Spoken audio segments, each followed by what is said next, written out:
माता के क्रोध को शांत करने व जगत रक्षा के हेतु भगवान शिव लेट जाते हैं। उन्मत्त महाकाली का चरण शिव के वक्ष पर पड़ते ही ग्लानि भाव ने उपस्थित हो माता का क्रोध शांत किया। सभी ने महिषासुर मर्दिनी की जय जयकार के घोष से आकाश को गुंजायमान कर दिया।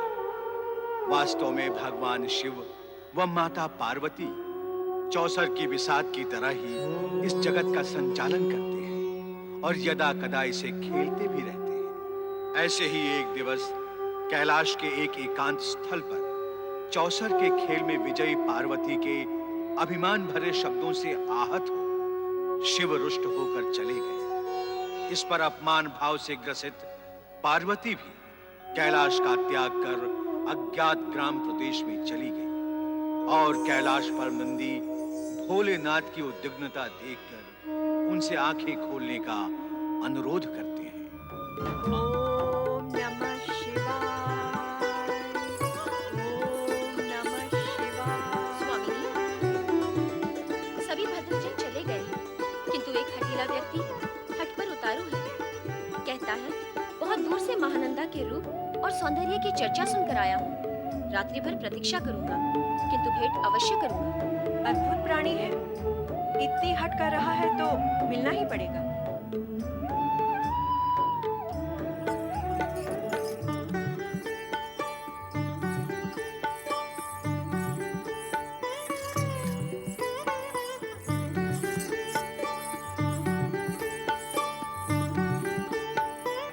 कहिए महाशय, क्या आज्ञा है मेरे लिए?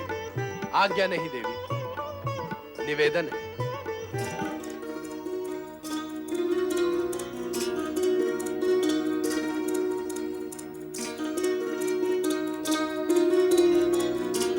निवेदन मुझसे? महानंदा, तुम्हारे रूप की जैसी कीर्ति हमने सुनी थी, उससे अनेक गुना अधिक तुम्हें पाया है। तुम्हें देखकर हम अत्यधिक प्रसन्न हुए।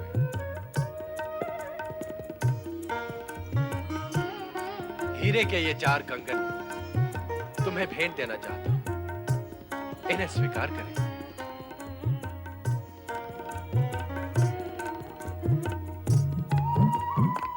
देवी महानंदा, कहिए। तुम्हें हमारी एक इच्छा पूर्ण करनी होगी। इच्छा? कैसी इच्छा महाशय?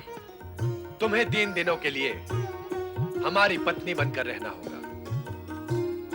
इन 3 दिनों में तुम्हारे नृत्यालय में कोई भी ग्राहक व रसिक नहीं आएगा।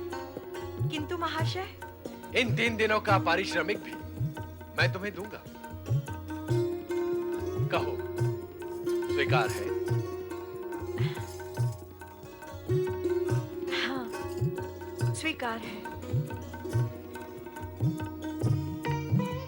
देवी, यह रत्न निर्मित शिवलिंग मुझे अपने प्राणों से भी अधिक प्रिय है। तुम्हें 3 दिनों के लिए इस शिवलिंग को अपने पूजा घर में रखना होगा। जब मैं लौट के जाने लगूं, तो ये शिवलिंग मुझे लौटा देना।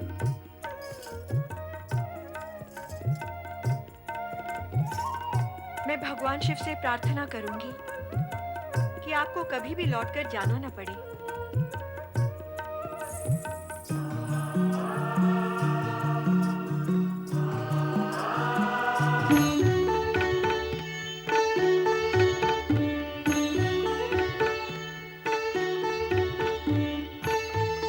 भैया गणेश, बड़े भैया कार्तिकेय,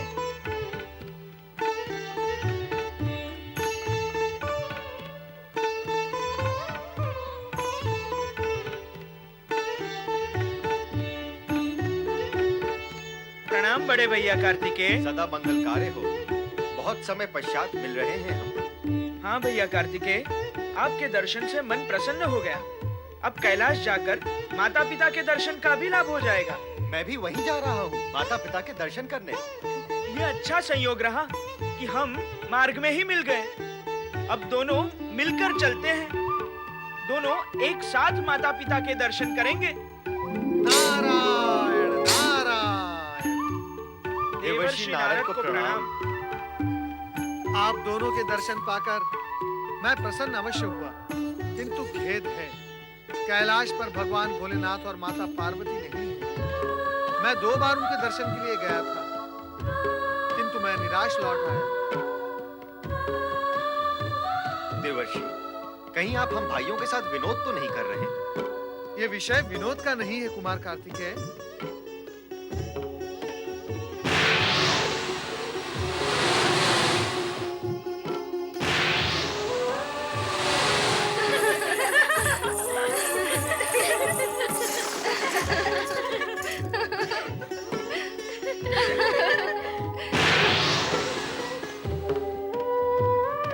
भैया कार्तिकेय, हमारे माता पिता दोनों विचित्र वेशों में विचित्र स्थानों पर पहुंच चुके हैं। मैं आपको उनका पता बताता हूँ। आप पिता के पास पहुंचो, मैं माता के पास पहुंचता हूँ।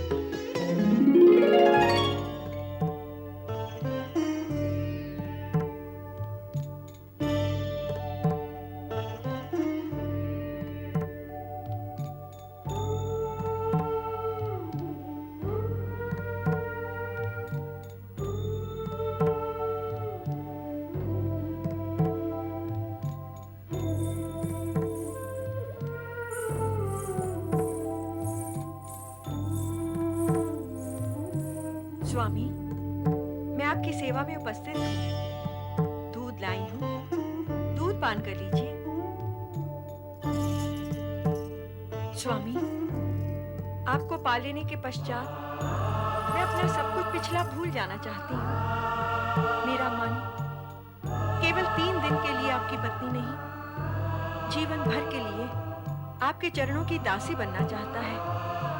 नहीं देवी, मुझे तुम्हारी सेवा की आवश्यकता नहीं है। मैं विवाहित और एक पत्नीव्रता हूं। मैं तुम्हारी सेवा ग्रहण नहीं कर सकता। मैं तो केवल तुम्हारी शिव भक्ति की कीर्ति सुनकर एक भक्तिमती नर्तकी के मन की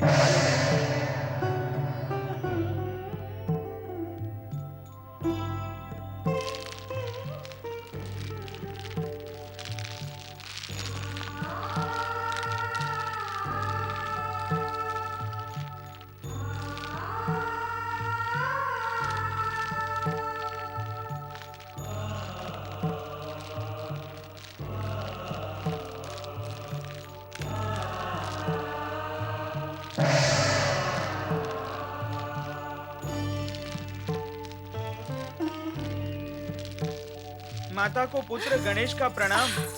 गणेश, भगवान गणेश, हमार गाँव माँ। किंतु माता, ये आपने कैसा वेश धारण किया है? अरे, हमरे तो भाग्य ही खुल गए। भगवान गणेश जी जो पधारे हैं हमार कुटिया माँ। बड़े दयावान हो गणेश जी महाराज। भक्तन की सुधि बुद्धि नहीं बिसारत।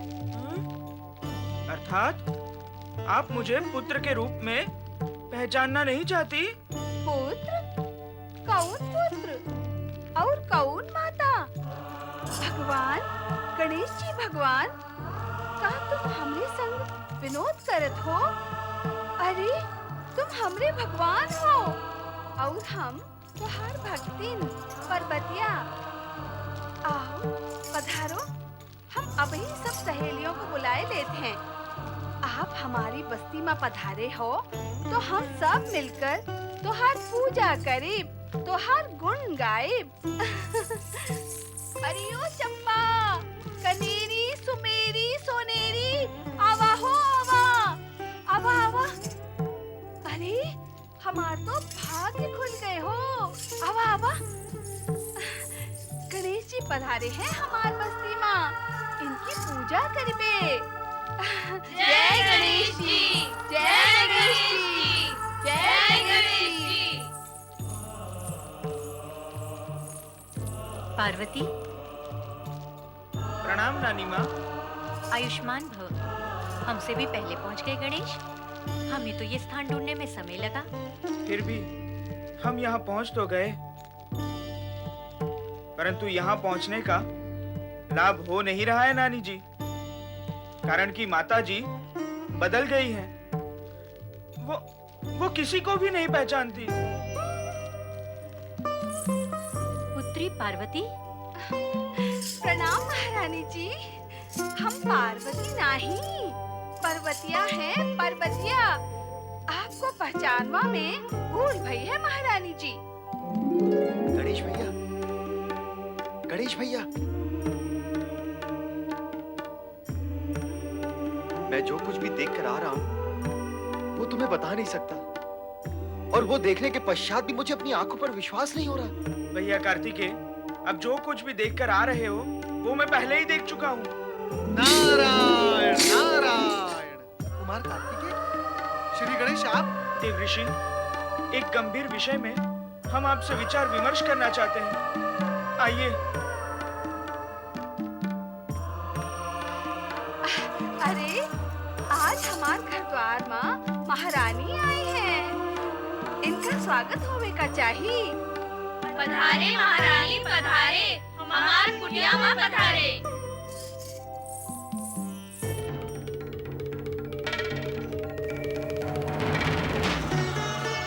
देवर्षि, अब तक तो आपको ज्ञात हो ही गया होगा कि हमारे माता पिता एक दूसरे से रुष्ट होकर अलग अलग स्थानों पर अद्भुत रूप धारण करके पहुंच चुके हैं।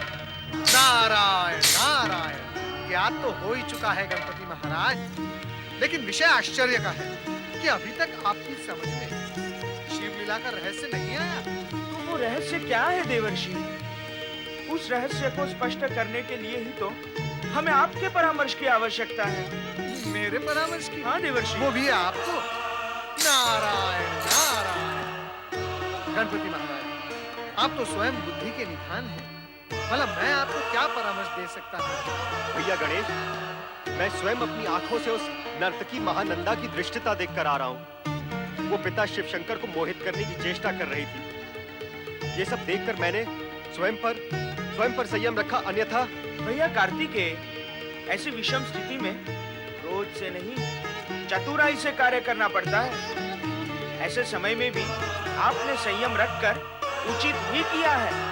उचित कार्य तो हमने कर दिया भैया गणेश, पर हम ये नहीं समझ सके अब तक कि पिताश्री ने वहां जाकर ये अनुचित कार्य क्यों किया। हो सकता है पिता शिव शंकर का महानंदा के पास जाने का विशेष उद्देश्य रहा हो। विशेष उद्देश्य? वो क्या हो सकता है? नहीं, उनका केवल एक ही उद्देश्य है, और वो है माता को पीड़ित करना, बस। क्या हमारे पिता हमारी माता को पीड़ित करेंगे? किया तो है। नारायण नारायण। आप दोनों भ्राता माता पिता को लेकर विवाद में जुट गए, किंतु पहले ये तो याद कर लो कि माता पार्वती को इस सत्य का ज्ञान है अथवा नहीं कि भगवान भोलेनाथ महानंदा के यहाँ विराजमान है। देवर्षि, माता की स्थिति तो और भी विषम और घातक है। वो कैसे? वे तो सभी से संबंध तोड़ चुकी है। नहीं, ये असंभव है। प्रत्यक्ष को प्रमाण क्या, वे अपने पुत्रों तथा माता पिता तक को नहीं पहचानती। इसका तो स्पष्ट अर्थ यही हुआ कि अपने सभी संबंधों को तोड़ चुकी है। नारायण नारायण। कुमार कार्तिकेय, कभी कभी हम सब किसी बात अथवा घटना का अर्थ लगाने में शीघ्रता, उत्तेजना और भावना से काम लेते हैं, और यहीं पर हम भयंकर भूल कर बैठते हैं। कारण कि हमारी यही उत्तेजना और शीघ्रता हमें अर्थ को स्पष्ट देखने ही नहीं देती। जो दिखाती है वो अर्थ नहीं, अनर्थ होता है। इसीलिए स्थिति पर धैर्य पूर्वक विचार करना अति आवश्यक होता है। तो देवर्षि, अब हमें क्या करना चाहिए? गणपति महाराज, वर्तमान परिस्थिति जिस प्रकार की है, ऐसे में किसी के किए कुछ नहीं होगा। ऐसे में तो नारद को ही कुछ करना होगा। नारायण नारायण। अब मैं अपरिचय को परिचय में बदलकर सभी को पहचान योग्य बनाने की योजना पूर्ण करूंगा।